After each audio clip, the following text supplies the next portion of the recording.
U.S. and its allies to trip into more blunders, and that means creating nonstop, perpetual war in the Middle East.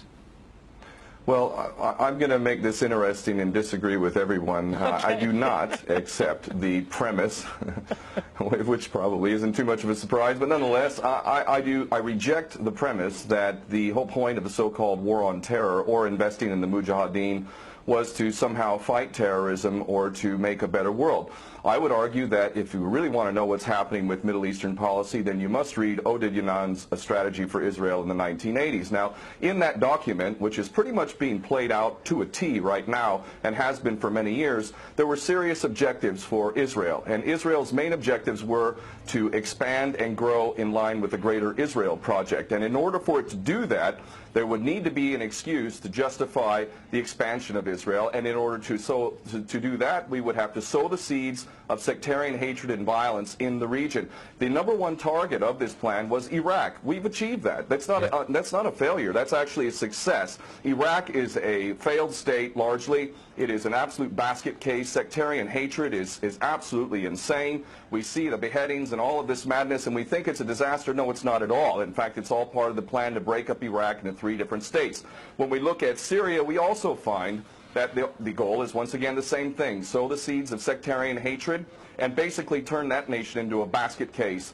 This is happening according to plan as well. Now, ISIS, funny enough, could stand for the Israeli Secret Intelligence Service. Many people are seeing the very big benefits to the state of Israel, the so-called Jewish state of Israel, by the breakup and the balkanization of the surrounding states. So actually, if you believe what's being told to you, and I just don't know why anyone would believe anything that comes out of the mouth of virtually any Western leader, whether it be Obama or Bush or any of the rest of them, all of these people are nothing but patent liars, and everything they say is pretty much the opposite of the truth. So I don't accept virtually anything they say. Okay, good. Violence.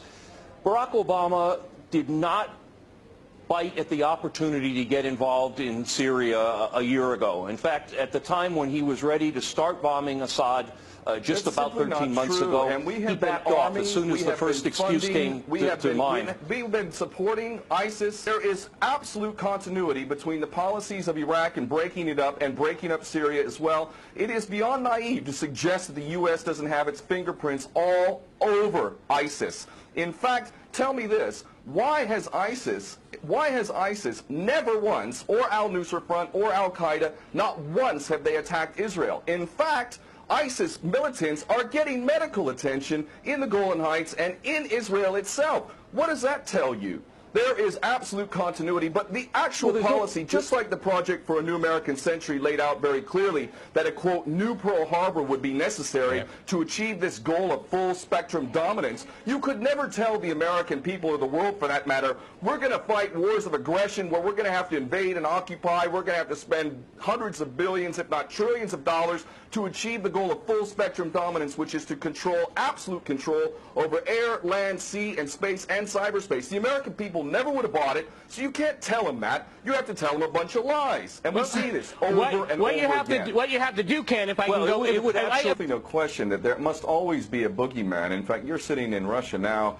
For 50 years plus, we were fighting this Cold War that really was an absolute charade to begin with. There never really was a threat of a Soviet invasion. And for decades, we spent insane amounts of money developing nuclear weapons to the point of really completely, totally collective insanity. And here we sit today in a world that threatens a third world war with a policy that is clearly intended to totally destroy Syria. Let's see what happens. If we take Bashar al-Assad out of the equation in Syria, does anybody with half a brain not understand that that vacuum that's going to be created is going to be a vacuum filled by the most powerful interests there? And who is that right now? Well, that would be our best friends and allies, these little Frankenstein monsters that we create, whether it's al-Qaeda or al-Nusra Front or the latest ISIS monster that we've created. Those are the ones that are going to fill that vacuum, and that fits perfectly in line with Oded Yanan's A Strategy for Israel in the 1980s. And if these other two gentlemen haven't read that document, I seriously suggest you do. Another thing that's really worthy of pointing out is the so-called Islamic State is anything but Islamic. And yes, there is a war on Islam. Islam is very understood by many Muslims around the world to be absolutely 100% forbidden for you to forcibly convert somebody to Islam or kill them. This is totally untrue. Back in the medieval times, when there was Muslim empires, it was an absolute understanding and policy amongst the Muslims who were in charge at that time that those who practiced whatever religion were allowed to continue practicing that religion, and they were not even forced to pay taxes into the Muslim empire itself. However, if people wanted to practice that religion, they would not be able to derive the benefits of the tax system and so on and so forth. The bottom line is no Muslim in their right mind would justify going in and literally executing men, women, and children simply because they don't convert to your religion. These people are not Islamic. They are creations of the monster, which is the empire of the United States and all its cohorts in Israel and England in particular.